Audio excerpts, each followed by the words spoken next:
my friends. Welcome back. Hope your weekend's going well. Let's see what I'm up to today.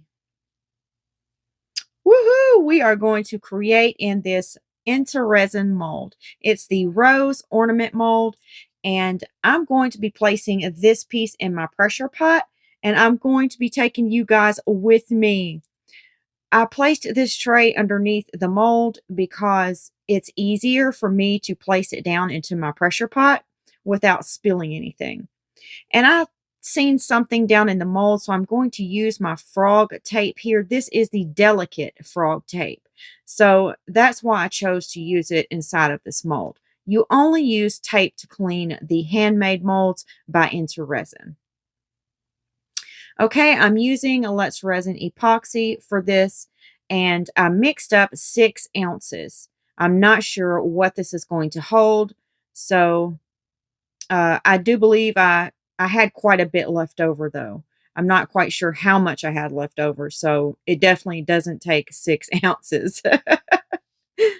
And I don't know why I'm moving those bubbles off of the rose, because we're going to be placing this in the pressure pot.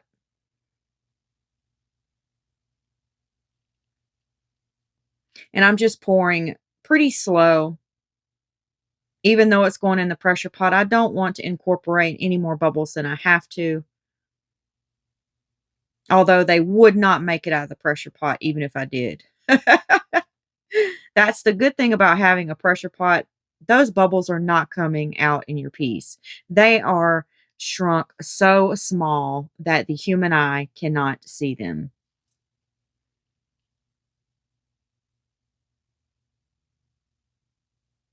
And I had a few of my subscribers that wanted to see me using my pressure pot. I think some of you may have one and you maybe haven't started using it yet. But yeah, it takes a bit to get used to them, because they can be scary, because you really they can hurt you. That's a lot of pressure, in that pressure pot. So you have to be very careful. My husband showed me how to use mine, and I don't learn by watching other people. I learn by doing things myself. So I just had to get in there and just start doing it. And now I just go and put it in there and I use my pressure pot all by myself. I don't need any help anymore. Okay, let's go take this thing to the pressure pot, you guys. Here we are, and I'm just taking the lid off of my pressure pot, and I'm going to lay it down and then reach over and grab my tray that has my mold on it. Okay, here it is. And I filled it completely to the top, because you want to make sure you fill your molds all the way to the top when you're using a pressure pot. I don't have my rack in here, so I'm having to go all the way down to the bottom and place it in there. And good thing I packed some Q-tips in my apron, because I spilt a little bit on the side of the mold. Not enough to make any difference, but I did spill just a little bit. So I'm going to reach in there and take those Q-tips and just clean it off. I kind of figured I'd do that. That's why I packed a few Q-tips in my apron before I started towards the pressure pot. You can see me there. I'm just lounging today. I'm just in my sweatpants, kicked back in my little house shoes, and just lounging today, you guys. It's me waving there. And my pressure pot was a paint pot, and my husband converted it to a resin pressure pot for me. It was super easy to do. There's a video on YouTube that shows you how to do it, and it's a whole lot cheaper than buying the ones that are made for resin, that's already fixed up to use for resin. So now I'm taking my bolts and I'm pulling them up. There's 4 of them. And then I take the 2 that are across from each other, and I screw them all the way in till they get a little bit tight, and I don't tighten them up yet. I just get them to where they're just a little tight. And then I start on the other 2, and I do the same thing until I get them just a little tight.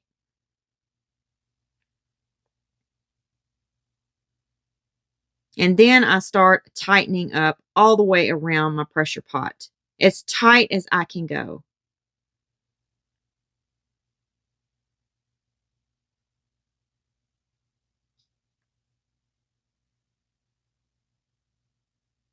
Okay, I checked them and everything looks good. So I'm going to turn it around so we can see the gauge in the front.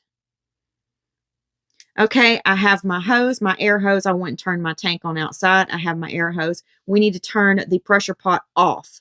We need to close the valve, and that's down. So I'm going to hook my hose up. Now we have the hose hooked up and the air is ready to flow in. I'm going to release that valve and open it up just a little bit. You want to make sure you open it up slowly, because if you don't, you're going to shoot that air in really fast and it's going to blow your resin right out of your mold. So make sure you ease that air in there. And I just let it ease on in there. I don't blast it in there. And then I watch my gauge here until I get to about 45 pounds PSI of air. And my pressure pot goes up a lot higher than that, but I like to be very safe, so I don't ever go over that. I don't ever find it necessary to go over that. I never have bubbles in my pieces, so I don't see any need to go higher than that. Okay, I'm getting pretty close, so I go ahead and get my hand over there on the valve. I always make sure I put my hand on the valve a lot earlier than I need to, because you never know, accidents can always happen. Okay, I turned that valve off, and I'm just going to unhook my air hose, and we're going to push this pressure pot to the side, and I will see you guys when it's time to take it out. Okay, y'all, we're back. It's the next day, and we're going to open our valve right here, and we're going to release that air out of the tank. And we're not going to touch anything until that gauge is back to 0, because we don't want to unscrew those and get hurt. So I'm just letting that air run right on out, and you'll see the gauge. It's dropping really fast because I have it fully open. It's opened all the way. So it's coming out pretty fast.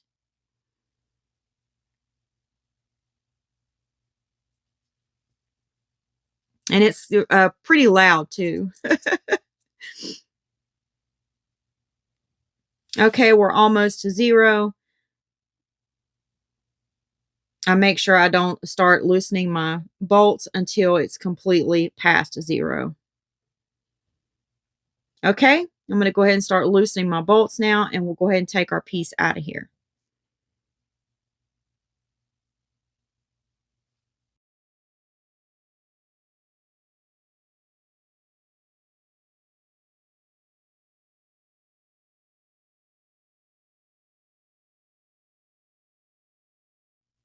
You'll notice there are 3 of the levers that have red tips on them. The 2 that you close off, you don't ever use those. You know, you don't ever have to pay attention to them. Long as they're down and you never touch them, you won't use those. You only use the one lever that you're controlling your air with, you know, putting it in the tank and releasing it to let it out of the tank. Super easy. They just look scary as long as you know. Look at my little moose I put on there, y'all. He's so cute. As long as you're safe and you know how to use it, you'll be okay. Okay, let's take our piece out of here and take a look at it. There it is, y'all. And it looks beautiful. Not one bubble inside of there. That is completely looks like glass. Okay, I'll meet y'all back in my craft room after I put this top back on my tank, and we'll demold this. Okay, we're back in my craft room, and let's go ahead and get this out of the mold and take a look at it. I'm going to be very careful. I'm going to go ahead and release the edges first. Just pull them apart, you know, away from the casting. And then I'll go ahead and very gently pull it out and make sure I'm not touching the inside of the mold. You want to keep your fingers out of the inside of these handmade molds. Okay, now let's take a look at it. Oh, this isn't fully cured, you guys. It's still soft on the edges. Oh, I should have left it in there longer. But look at it. It's beautiful. Oh my goodness, that's gorgeous. Gorgeous, gorgeous, gorgeous. I need to go get one of my mats to lay it on. I don't have one over here by me, so I'm going to have to walk to the other side of the room.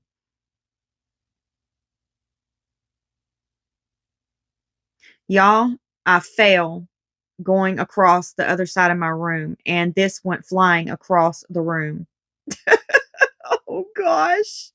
It messed it up so bad. It's got dents all in it, you guys. I tripped over my cord that I had. I knew I should have picked that thing up earlier, but I left it there thinking, oh, I'll use that again. I cannot believe I did that, y'all. So now I'm going to have to figure out a way to salvage this piece. Okay, y'all, here we go. This is my idea for saving this piece right here. Okay, this thing is going to look lopsided on the side. There's nothing I can do about that. The bottom is kind of messed up. There's nothing I can do about that. So just so you know, this doesn't, really look like this. It's going to lean just a tad, but I've come too far and I'm invested too much to give up completely on this piece. So we're going to go ahead and try to do something with it and save the day. And I will remake this piece, you guys, so y'all can see exactly what it looks like. All right. I have some decoupage papers over here. And there's some Christmas ones. I got these off of Amazon. They are the Water Say 20-piece decoupage paper pack in the Christmas winter landscapes. And what I'm going to try to do here is put this scene in the back of our piece and make it show through. So I'm going to place it on this decoupage paper here. I think I like this one on the right better than the left because it's beautiful. It has a snowy tree in the back with some birds flying and snow in the background with a cabin. So I'm going to trim it out a little bit. And then we're going to turn it over. Well, no, I better turn it back this way. And we'll just place the piece on there. And I'm going to take a pen and trace how much I'll need to cut off of it. I'm just going to get it placed on there right to find out exactly how much of the scene I want to be in the background. So I'm going to situate that right quick.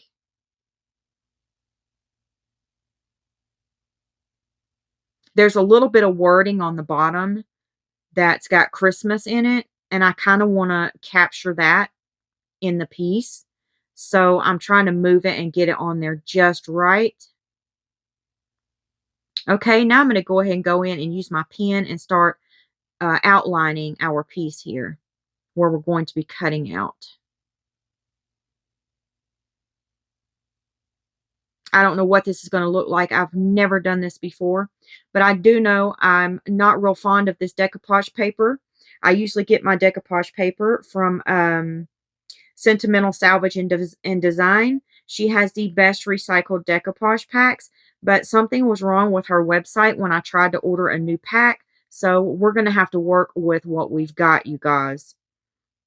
So I don't know how this is going to perform for me, but I'm going to give it the best I've got.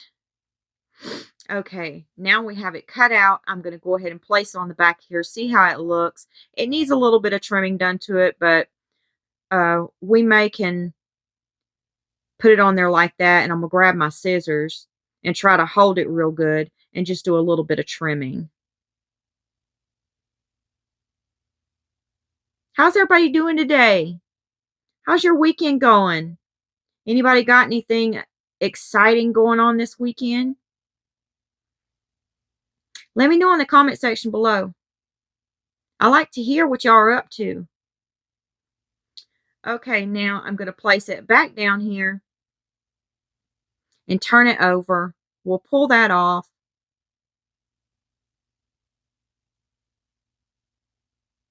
Then I'm going to grab my Elmer's glue here in clear. And I'm just going to drop some on the back of my piece here. A nice hefty amount. Then I'm going to grab my brush and I'm going to go ahead and just brush stroke of that glue on the back of there. It doesn't matter any kind of way you want to go, just brush it.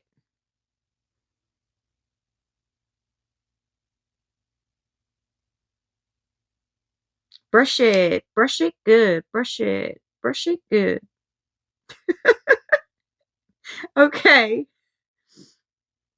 Now we're going to take our piece here and I'm going to spritz a little bit of water on it. Doo, doo, doo. And now I'm going to place it on our piece. Then we're going to need to turn it over and make sure we don't have any bubbles. But I need to be careful doing that because I don't want to get a whole lot of glue on the side of this piece.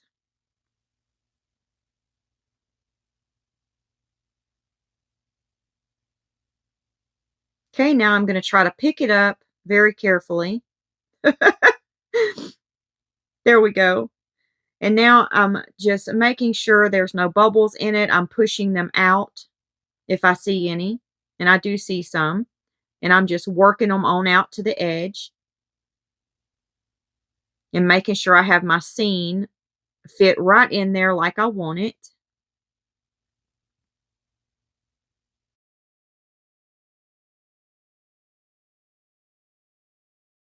Okay, now I think I got it on there just right. So I'm going to turn it over and then we're going to grab that Elmer's glue again and we're going to go ahead and I'm going to try to pick it up with this paper towel because I have some glue on my hands and I don't want to get it on the front.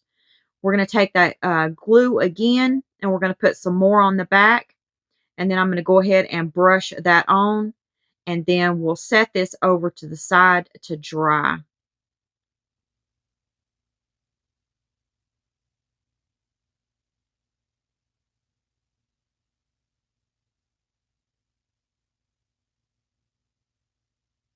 Okay. Now I'm going to let it dry, you guys, and I'll see you back. Yeah, don't use the heat gun on it. It doesn't work. It just, yeah, it did. It don't use the heat gun, y'all.